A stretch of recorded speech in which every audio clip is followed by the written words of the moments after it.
Next point is pedagogy must be free of manipulation, as we've seen, because obviously manipulation is a tool of oppression. And the last point before the last section is that revolutionary leaders must implement co-intentional education.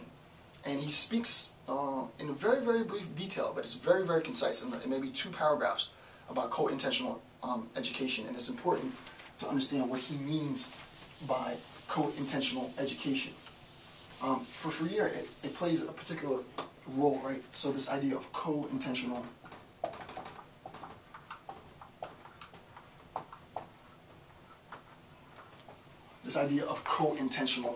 education. The first thing that he says, and this now specifically speaks to sort of the student-teacher relationship. Students and teachers are must be both identified as subjects, right? So if we're talking about the teacher, if we're talking about the student,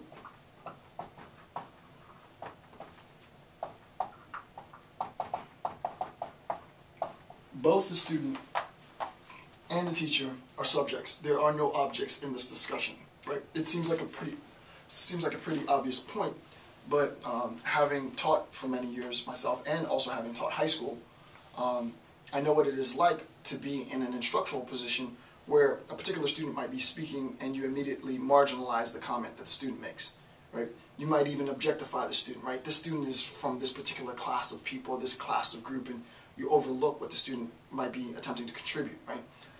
If in any sense any of the students are objectified in the relationship with the teacher, then you have an act of dehumanization, right? Also, what we recognize is that it's not from, right? This is a shared process so that both participants are active, right? You want to make sure that both the teacher and the student are active in this pedagogical exchange, and it's not merely the case that the teacher is informing or instructing or giving information or directions to the student. What ends up happening, as we've seen before, if it's only sort of unidirectional, the instructor becomes active, the student becomes passive, and from a pedagogical standpoint, learning is at its lowest level, if you're even learning. Right? Learning is best when we have active participation by both the instructor and the student, and this is why in any pedagogical paradigm there has to be activity on both parts. The next point is that knowledge needs to be co-created, right? And this is the idea of both being active and not passive. Remember, it can't be the case that the instructor has knowledge and then the instructor gives the student knowledge, right? That's not what the point is. The point is that we recognize from the beginning that both the instructor and the student have knowledge. The instructor has reflective knowledge, right? I have theoretical knowledge, knowledge of the literature, knowledge of critical assessments, historical implications, and so on. The student has lived experience. By combining the reflective process and the knowledge that I have, that I gain from books, along with the lived experience of each individual student in the classroom, what I do is I bring the students to the reflective knowledge and the students bring me to their lived experience, and it's in between that we merge and we recognize. I learn something about my students' particular lived experience, they learn something about the canon, the historical paradigms, and so on, but there's an exchange of information, so that information flows from the student to the instructor, from the instructor to the student. It's not just unidirectional.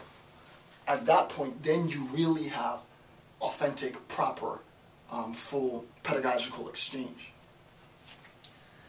Praxis must be shared throughout, and this is the last point, and we know what praxis is, right? But it must be shared. So the reflection has to be shared.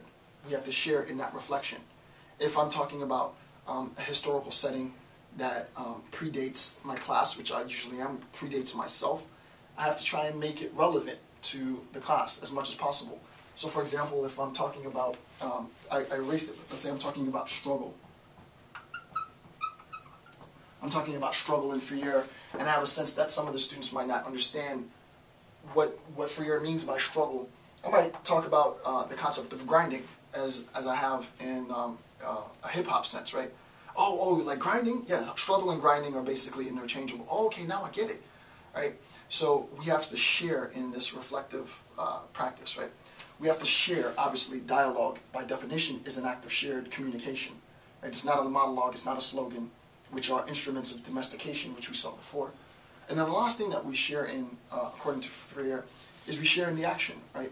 So that when it comes time for us to actually implement this revolutionary change, this act of transformation, that it is not just one individual, the instructor, the professor, the revolutionary leader leading the way, that we as a group transform, right, with, not for.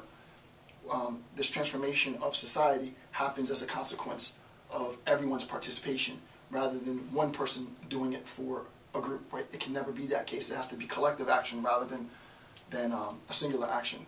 And insofar as we do that, what we do is we reinforce the subjective, right, of both, right?